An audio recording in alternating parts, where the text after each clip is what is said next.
por ejemplo, yo estuve en Pucallpa hace unas semanas, inclusive los pacientes están en los pasadizos, atendiendo sentados, y realmente es denigrante, ¿no?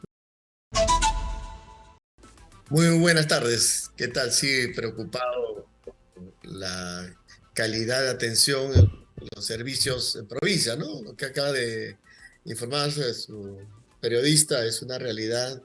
No solamente pasa en Juliaca, sino en todo el país, ¿no? Y hace muchos años seguimos reclamando al Ejecutivo como al Legislativo mayor presupuesto, terminar las obras, ¿no? Mire, 13 años que no han avanzado las obras. En el Cusco tenemos Hospital Lorena más de 10 años. La semana pasada he estado en Cajamarca, tienen 8 años, y así podemos enumerar en Pucallpa, en todo sitio, las obras no concluidas, ¿no? Y la calidad de atención, evidentemente, mala. ¿Y Pero no el solamente Hospital es el problema Lorena de se va a infraestructura. poder construir o se va a tener que votar y hacer de nuevo? Porque eso fue producto de la corrupción, estaba mal hecho, estaba con una serie de fallas detectadas por diferentes entidades dedicadas a la supervisión.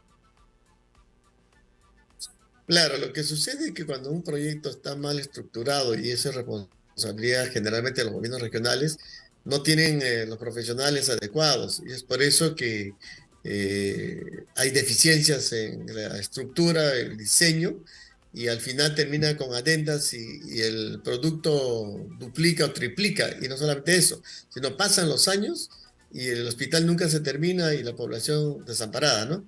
Y eso pasa en provincias en muchos lugares, ¿no?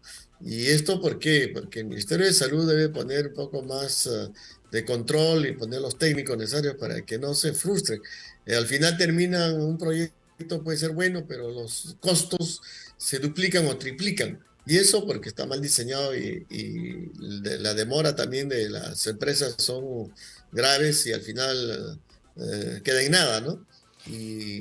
Por ejemplo, yo estuve en Pucallpa hace unas semanas. Inclusive los pacientes están en los pasadizos, atendiendo sentados, y realmente es denigrante, ¿no? La atención. Y ese es un problema de infraestructura. El otro gran problema, señorita periodista, es que no hay especialistas.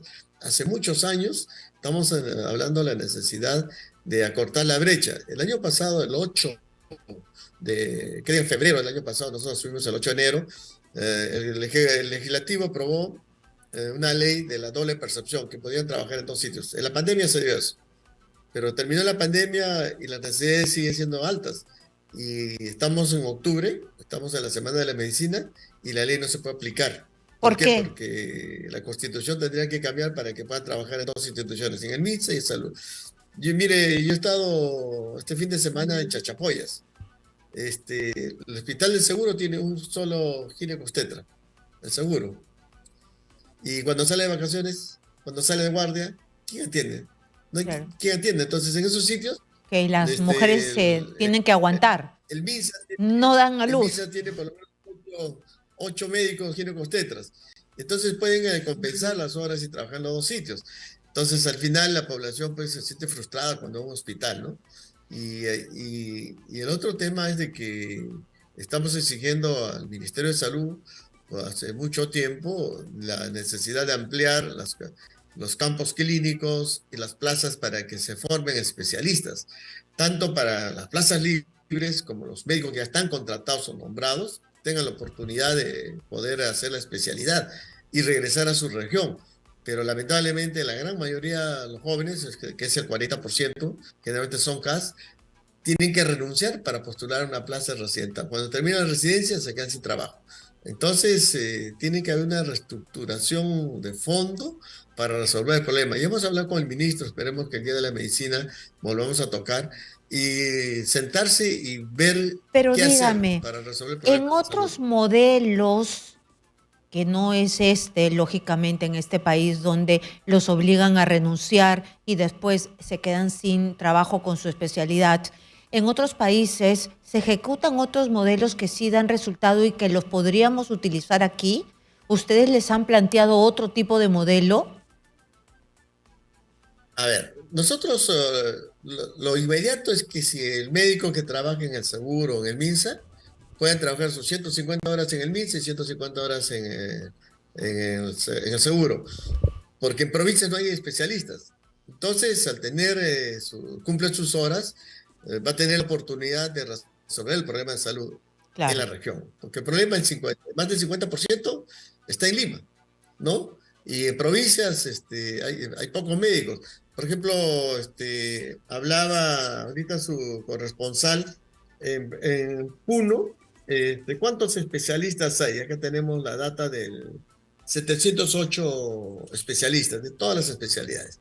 Para una población numerosa es insuficiente. Entonces, Y tienen eso facultades de solamente medicina, depende de pueden una formar ley. especialistas. Solo depende de una ley. Una Eso está en norma manos del Congreso. ejecutivo. Ah, del Ejecutivo del Ejecutivo. Congreso, es correcto. Mm, Muy bien. Sí, nosotros el año pasado planteamos al Congreso una nueva ley de residentado, donde no se pierdan las plazas. Se dio la ley, ha sido observada y está en stand-by hace varios meses, pero no le han dado el empuje. Esperemos con esta situación crítica que pasó este parlamentario, los parlamentarios se sientan y empujen, porque si no hay dinero, están ahorita discutiendo el presupuesto. Ya nos hemos reunido con el presidente de la Federación, con el presidente del Congreso, con el presidente del presupuesto y con la presidenta del Comité de Salud. O sea, el trabajo es articulado en conjunto y le hemos planteado las necesidades y ellos tienen la capacidad de distribuir el dinero para que se formen especialistas, se mejoren los sueldos y más oportunidades para que la gente se quede en provincias. Pero si no se da en conjunto, todo el mundo se viene a Lima o sacan la especialidad y se van fuera del país porque no hay oportunidades de trabajo. O el Estado invierte para que después ellos vayan al sector privado que no invierten absolutamente nada. ¿Por qué? Porque tiene mejores condiciones de trabajo, mejores remuneraciones. Y el Estado ya es necesario sentarse y plantear y captar a ellos, ¿no? Son casi 2.000 médicos especialistas que terminan este mes. ¿Y qué hace el Estado para poder captarlos? Tanto la Seguridad Social como el MINSA. Poco o nada, ¿no?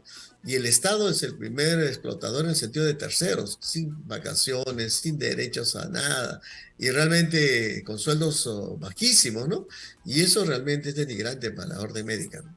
Bueno, entonces lo que necesitarían es que estas personas que están saliendo, estos especialistas, 2.000 que ya van a salir, sean captados, pero con los sueldos que paga el Estado, definitivamente van a mirar hacia el sector privado. Usted, por favor, espéreme un momentito para que ahondemos más en esto. Después de la pausa, respóndame, por favor. Regresamos. Hay un tema específico que este fin de mes terminan 2.000 médicos la especialidad y él está diciendo de que el sistema de salud, es decir, MINSA, salud, los tiene que captar y no simplemente que se vayan al sector privado porque les ofrecen mejores salarios. Doctor, pero ¿cómo hacer? ¿Cuáles son los incentivos? ¿Solamente el incentivo monetario o hay otra clase de incentivos que también podrían sumar para que se vayan a provincias, a regiones, a donde más se necesita? Como usted bien nos dijo, hay muy pocos especialistas en Puno, por ejemplo. Claro, aparte de sentido económico, un sueldo justo, Es tienen que haber otros importante, claro. beneficios, por ejemplo, los que están en las zonas altoandinas, en la frontera. Ellos tienen que tener una bonificación mayor para que sea atractivo. Lo segundo es de que nosotros estamos planteando hace buen tiempo, ahora hay facultad de medicina con posgrado casi en todos los departamentos. Entonces, le pongo un ejemplo. Antes de ayer he estado yo en Chachapoyas, tiene una facultad de medicina de 23 años, tienen especialidades, las básicas, pediatría, cirugía, medicina, en fin, pero el posgrado lo tiene UPAO, que es del norte, y la facultad de medicina de ese lugar No tiene. debería tenerlo, o sea, tiene el campo clínico, y uno, que los egresados de ese lugar que viven en Chachapoyas, ¿no es cierto? Tienen su familia, sus pacientes, entonces más atractivo que se quede. En Pucallpa, el programa residencial lo tiene la Universidad San Marcos, pero una vez que terminan se regresan a Lima y tienen una facultad de medicina que ha cumplido 25 años. Entonces, por ejemplo, eso significa una reforma de fondo. En Ica, por ejemplo. En Ica, la Facultad de Medicina, que es nacional, pero el residentado lo tiene una universidad del norte. Entonces hay algo que está mal en Conareme, donde se dan en los campos clínicos, Claro. donde organiza el residentado. Entonces ahí hay algo que tiene que evaluarse, ya lo hemos dicho al ministro, tiene una reforma de fondo. ¿Para qué? Para que esas universidades que ya están formando, por ejemplo, le pongo un ejemplo, Cajamarca. La alumna egresada del año pasado, la nota más alta del examen del ENAM, que es el examen que toman, se tienen que rendir todos los egresados de medicina para ver dónde les va a tocar hacer su servicio rural. Entonces, 2 años seguidos una Universidad Nacional de Cajamarca. Cualquiera piensa que de Lima, ¿no? San Marcos, Fue Cayetano, Cajamarca. pero 2 años seguidos. Eso quiere decir que sí se están formando profesionales de buena calidad, de buena formación científica. Entonces no podemos despreciar. Entonces lo que planteamos es una reforma de fondo. Uno, ampliar los campos clínicos, dar más presupuesto. Y tercero, que las universidades locales que ya tienen los campos clínicos se formen en estos lugares. Entonces, al quedarse en ese lugar, más fácil que quedan nombrados. Y le Claro, y puse que el se ejemplo queden en su de sitio, Cajamarca. por supuesto, y que se queden en su Eh, sitio y que ahí se y eso, desarrollen, por supuesto. Ha quedado clarísimo, es un problema de fondo, que esto tendríamos que hablar muchísimo tiempo y además también qué enfermedades hay en cada sitio para que haya un especialista ahí, que haya la carrera para que se puedan detectar rápidamente. Muchísimas gracias a Raúl Urquizo, decano del Colegio Médico.